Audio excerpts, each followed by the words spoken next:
Rebecca, a member of 12528 Next Gen, and today I have the pleasure of presenting in the FTC Workshop Conference alongside some amazingly talented FTC teams. Before I get started, I want to just give a thanks to all the teams that put the time and effort into this event, and I'm so thankful that I got this opportunity to work with these amazing teams. Personally, it's my favorite thing to connect with other teams and mentor, so I'm really excited to see how all of our presentations turn out, and I hope these can be a resource for you guys in the future. Today, I will be talking about how to effectively manage your season with everything that you have to do and complete before tournaments.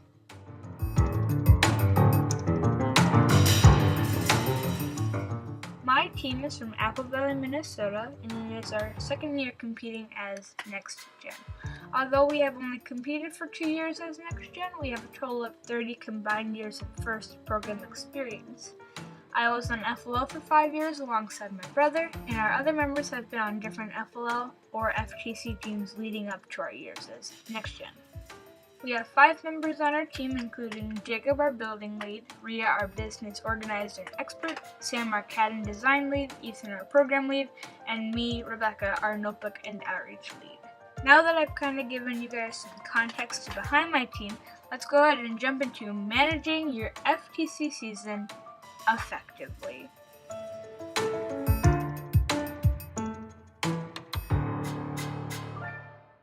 I'm going to start off with the time management basics and where every team should start as far as beginning your FTC season.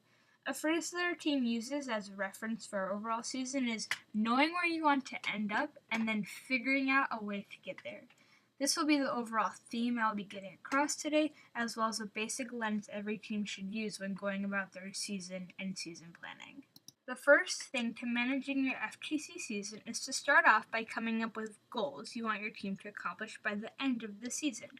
These goals could sound like we want X number of outreach events by the end of the season, or we want a thorough in-depth notebook. Either way, goals are the building blocks to your team season and will lead you to what sort of things you end up doing. Remember that goals are also specific to your team, so don't worry about measuring up to other teams. But use your goals to improve your own team. Make sure they revolve around your team's identity before anything else. Your goals can focus around your team's interests or areas you might need to improve on. A couple things to keep in mind about goals is that they should be specific so they can be achievable. For instance, say your team's goal is to do more outreach. Okay, that's great, but it's not specific. If you're more specific about your goals, it's easier to know where to begin. So you could say we want to do at least 10 community outreach events and mentor at least 8 teams. That's both specific and you know where to start. Goals are extremely important because without them, you don't have an idea or vision of what you want to achieve or have as your final product. So, goals should be the start to every season. The next step is knowing your starting point and potential. This means knowing your resources, time limits, availability, and anything else that factors into your team's success, both good and bad. You should go into the season knowing what you're capable of, and not making obscure goals that don't make sense because they don't line up with your starting point and or position. The last thing to consider when putting together your goals is that they won't magically get done and completed by the end of the year. It's your team's job to create your goals and then have a plan to get there, as in having a plan to achieve all your goals. These plans will help you to sketch out what your season should look like, so then you're setting yourselves up for success.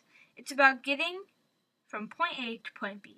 By doing this, it's a good way to see where you're headed instead of just going about your season without a clear plan. This way, you know what success looks like for your team by the end of the year. Your team's job is to fill in the middle between point A and point B.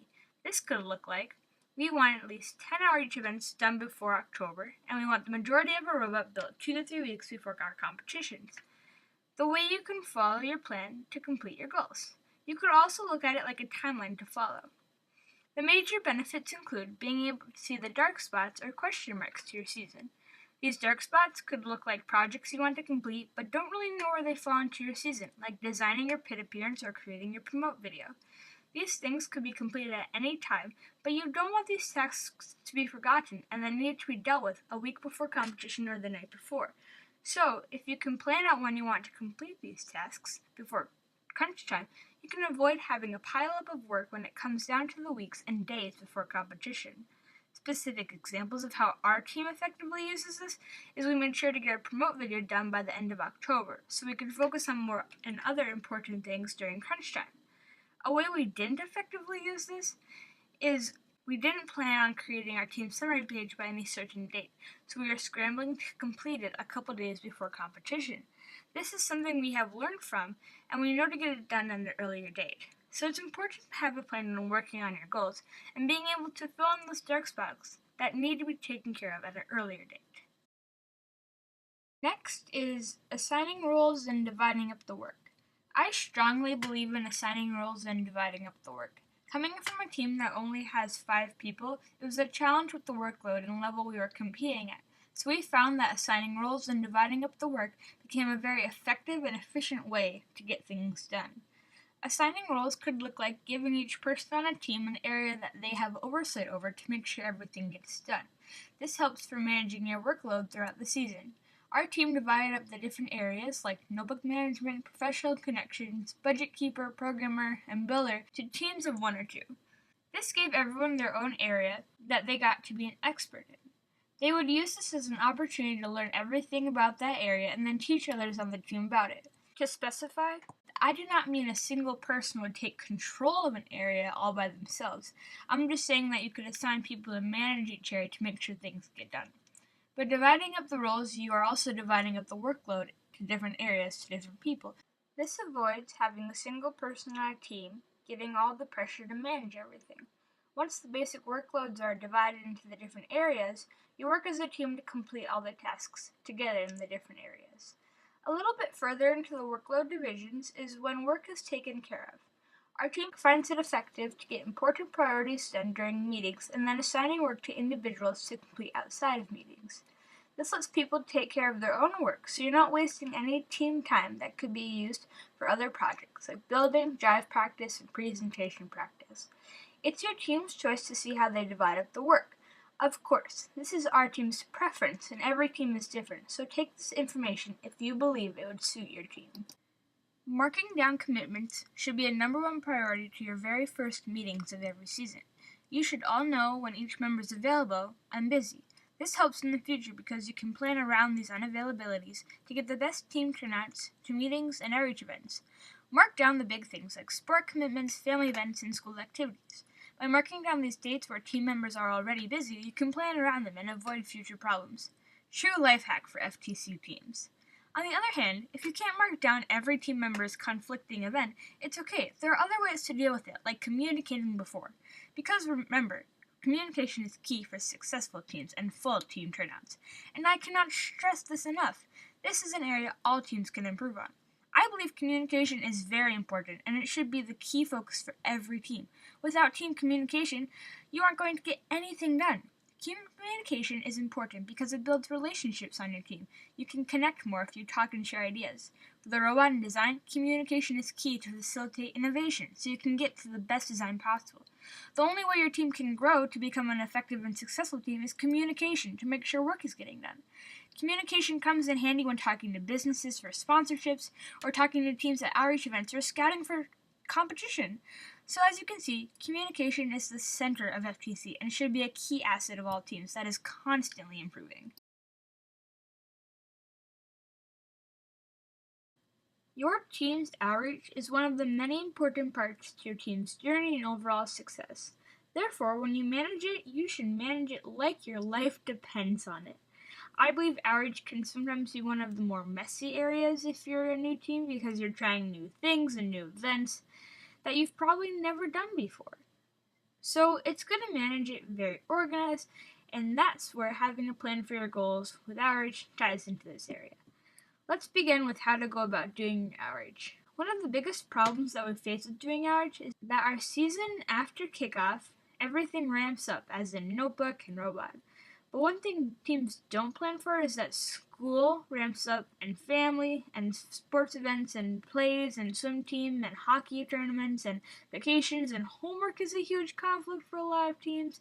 So it doesn't make a lot of sense to plan all of your outreach events after kickoff. Keyword all. Because everyone gets so busy after kickoff with everything, it might be wise to start planning your outreach events before kickoff in the off-season. We recommend doing a decent amount of outreach in the summer before season kickoff because there's more time and flexibility because your team isn't cooped up in school for 6 hours every 5 days in a row.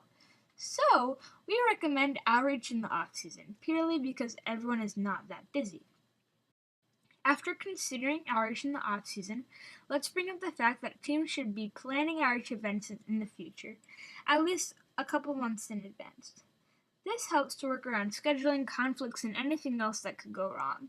You can plan mentoring sessions and business meetups and all sorts of things, but remember to get on those right away so you have them worked out for your season. Another thing to tie into managing your outreach is that outreach events don't fall into your lap. You have to find them, create them, and do them. I'm going to highlight the create them part because this is also the aspect to outreach that separates your team from other teams at competition. Initiation is a huge thing for outreach, and it's important that you get out there and start making a presence in your community and that you're reaching out. If you do plan on creating your own event, make sure you have plenty of time to sort out the details and work everything out before your event crunch time. In conclusion, we recommend outreach in the off-season and plenty of time for planning any events that you want to complete.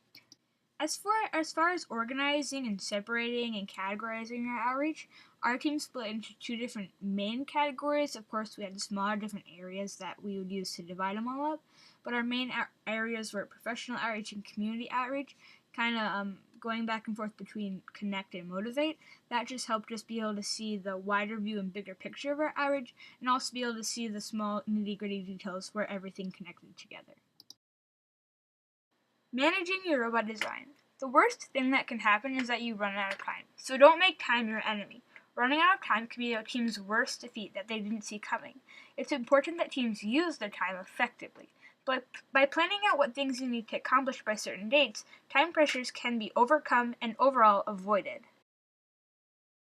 In your preseason, this is the point in time where you're able to test different concepts such as drivetrains or different modular designs that would be probably used in an upcoming season. During this time, you can learn from different teams a lot of different concepts that maybe you don't know a lot about, such as linear actuation or flywheel-based shooting mechanisms. It really can range from anything that you really don't know a lot about. This can be a great way to build your skill set so that in the season you aren't rambling about trying to figure out something that you have absolutely no idea what you're working on. But if you learn things, you can get an efficient design that you can keep improving before tournaments.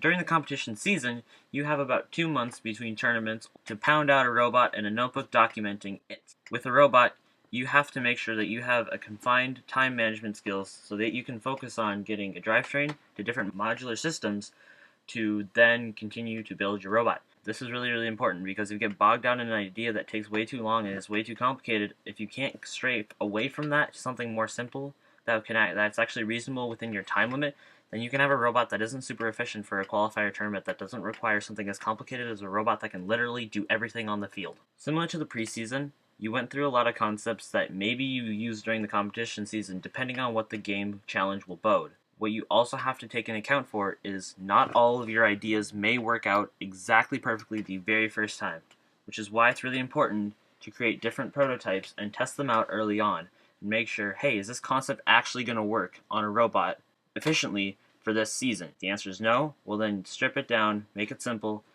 and keep improving from what you already have. Ideally, if you spend too little time on one idea, it may not get to its full potential. If you feel like an idea may have potential or it just needs to be worked out in a certain way, spending a little more time on that can help. But if it is something that you do know and your team knows is way too complicated and you can't figure it out before your next tournament, do go for something more simple, something more realistic. And ideally, you'll figure this out early on in the planning stages of your season. By realizing that, then you can move on and work on a new idea that has better potential for success. Another point I want to strongly hit on is that everyone on the team should have at least a little bit of an experience with working on the robot, getting their hands dirty and being able to be a part of that. I joined robotics for the main purpose of being able to be exposed to that, and I've benefited from it. So you really want to be sure that you're getting everyone the opportunity to work on the robot so that they can have a great experience. Building things, testing things, getting their hands dirty. And then they can benefit and learn from it just as much as everyone else. Testing is a very important phase of your robot's design. If you don't properly test, things can fail during a very, very important time in your season, such as the last 2 weeks where you're fine-tuning everything ideally. If something starts failing then, well, it's probably because you probably didn't properly test it. To add on to that, it's really important to test your ideas out and make sure that they do work exactly what they have to do. And if there are problems, address them as fast as you possibly can, because running with a subsystem that does have problems that you do know of, and you're making new changes based on those problems, most likely the other changes that were not related to your original problem will cause more problems, because that's FTC in a nutshell. Ideally, your notebook should reflect all the testing that you have done. While doing this, take a lot of photos. Videos maybe, so you can take screenshots afterwards of different phases during your testing to show the judges, hey, we tried this and it failed. Or else we tried this after 3 times and we finally found a solution that worked efficiently within the time frame for this tournament. Leaving time for the programmer. This is very important. You have to leave enough time for your programmer to program your robot and make sure that its autons, its driver control, the teleop programs are all set and ready to go. Drive practice. The importance of this is that you need to have time to properly prepare yourselves for driving your robot. Nobody else is driving your robot, so it's all up to you. In this situation, you want to leave about 2 to maybe 3 weeks with a robot that is ready to go for your tournament to properly test it, drive it, and in these conditions, you can see what your final robot will look like while it's on the field, and you'll see if there are any problems or things you need to solve while you're practicing in this situation. In the last 3 weeks or 2 weeks when you're doing drive practice, get as much as you possibly can in until you feel comfortable. And when you do feel comfortable, practice even more. What our team will do is we'll play very, very loud music as we drive a robot. We ask them to pressure us as much as they possibly can, and we drive under the calmest conditions possible. We want to prepare for the worst. To recreate a tournament scene. Managing your engineering notebook. It is crucial that you record and document your season in the engineering notebook, as we all know. The engineering notebook should be a top priority because it should reflect your team and your entire journey. One thing I think many teams have in common is the struggle to keep on top of your notebook and not getting behind in entries. Getting behind in entries really pulls teams down, and then it's harder to catch up and do those entries when it isn't fresh in your mind. So the concerns for the notebook can be about format and content, but teams should really be aware of the dangers of getting behind. So how do we manage? Let's take a look. First off, there's the business and strategic plan sections. These can both be done before kickoff and before the real season begins. This should be something that gets done right away because it isn't bound to anything, but more so a task that needs to be completed.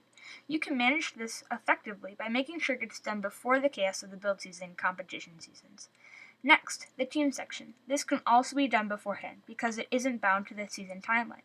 It can be completed in the off-season. You can assign this section to team members individually to have them fill out their own area and get it completed. Next, the outreach section. These entries should be done within a week of the event, so details are thorough and well put together.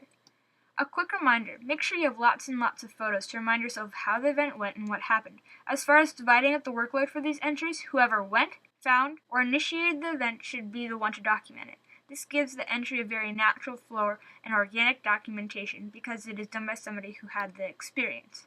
Finally, the engineering section. This section is mainly the broad overview of all the entries pertaining to the robot side of things, so programming, CAD, 3D printing, strategy, building, and subsystems. The main thing to keep in mind for effectively managing this is to assign the entries to people who did them. Dividing up the work is a very real thing, but the expert in each area should be doing the entry because they have the most knowledge, so they can do the most in-depth entry, making it organic with the information. I would recommend doing entries in pairs as well, so one person could do the entry and the other person could go back and add anything that could be missing. To keep up with this section, take photos. After you take photos of the robot, take 10 more. There's no cons to having too many photos because there are always a great resource to go off of. Robot design entries should be done within at most 2 weeks of when it happened. Any later, and information gets shuffled around and the timeline isn't as specific once it's documented in the notebook. A strategy to keep up with managing your notebook robot entries is taking a lot of notes during the building process so you have your thought process down. I'm not saying write paragraphs on what happened for those of you who don't like to document while you build, but just write down a couple bullet points of what happened, so you have something more than just your memory to go off of for that entry you will end up writing at some later date. Another strategy for getting your entries done for the robot is having a team member with you while you build, taking notes. If the builders talk out loud about what they are doing, then the team member can take notes of what you're saying and possibly ask questions to gather more information. After the meeting, you can go back and look at those notes your team member wrote and create an entry off of those, while also adding things from your memory. That concludes our presentation today. We are so thankful that we got the opportunity to present, and I hope this was a helpful resource for you guys. Feel free to email us at team12528@gmail.com or message us across Instagram or Twitter if you have any questions, or if you want to connect with us. We love getting to know new teams, so shoot us a message. We are Team 12528 Next Gen for Apple Valley, Minnesota.